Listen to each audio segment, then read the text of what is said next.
How to Live in 24 Hours a Day by Arnold Bennett. Chapter 8, The Reflective Mood. The exercise of concentrating the mind, to which at least half an hour a day should be given, is a mere preliminary, like scales on the piano. Having acquired power over that most unruly member of one's complex organism, one is naturally to put it to the yoke. Useless to possess an obedient mind unless one profits to the furthest possible degree by its obedience. A prolonged primary course of study is indicated. Now, as to what this course of study should be, cannot be any question. There never has been any question. All the sensible people of all ages are agreed upon it.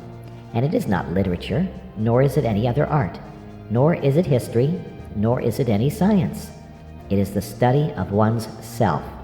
Man, know thyself. These words are so hackneyed that verily I blush to write them. Yet they must be written, for they need to be written. I take back my blush, being ashamed of it. Man, know thyself. I say it out loud. The phrase is one of those phrases with which everyone is familiar, of which everyone acknowledges the value, and which only the most sagacious put into practice. I don't know why. I am entirely convinced that what is more than anything else lacking in the life of the average well-intentioned man of today is the reflective mood. We do not reflect.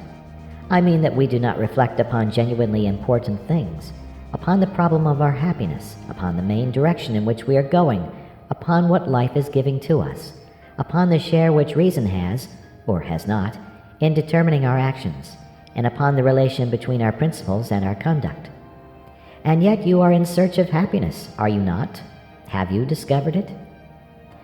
The chances are that you have not. The chances are that you have already come to believe that happiness is unattainable. But men have attained it, and they have attained it by realizing that happiness does not spring from the procuring of physical or mental pleasure, but from the development of reason and the adjustment of conduct to principles. I suppose that you will not have the audacity to deny this, and if you admit it, and still devote no part of your day to the deliberate consideration of your reason, principles, and conduct, you admit also that while striving for a certain thing, you are regularly leaving undone the one act which is necessary to the attainment of that thing. Now, shall I blush, or will you?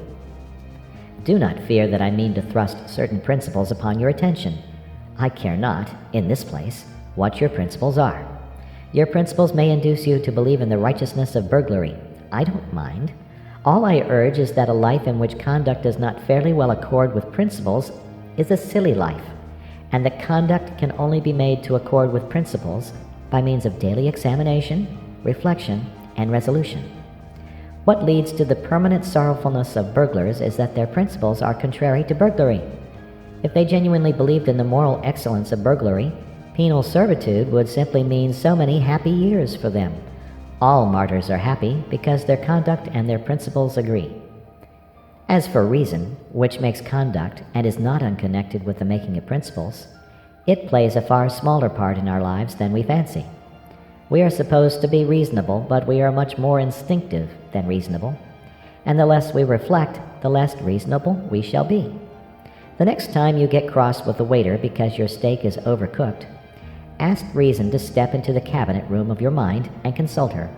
She will probably tell you that the waiter did not cook the steak and had no control over the cooking of the steak, and that even if he alone was to blame, you accomplished nothing good by getting cross. You merely lost your dignity, looked a fool in the eyes of sensible men, and soured the waiter while producing no effect whatever on the steak.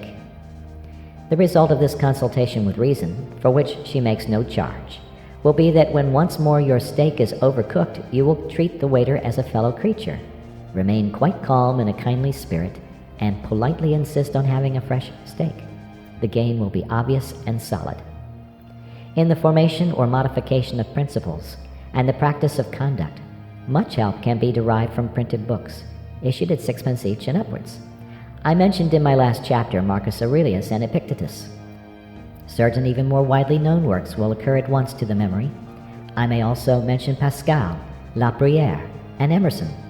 For myself, you do not catch me traveling without my Marcus Aurelius.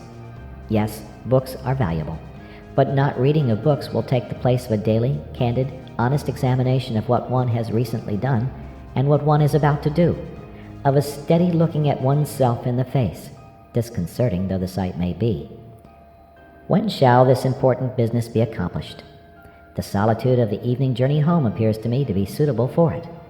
A reflective mood naturally follows the exertion of having earned the day's living. Of course, if, instead of attending to an elementary and profoundly important duty, you prefer to read the paper, which you might just as well read while waiting for your dinner, I have nothing to say. But attend to it at some time of the day you must. I now come to the evening hours. End of chapter.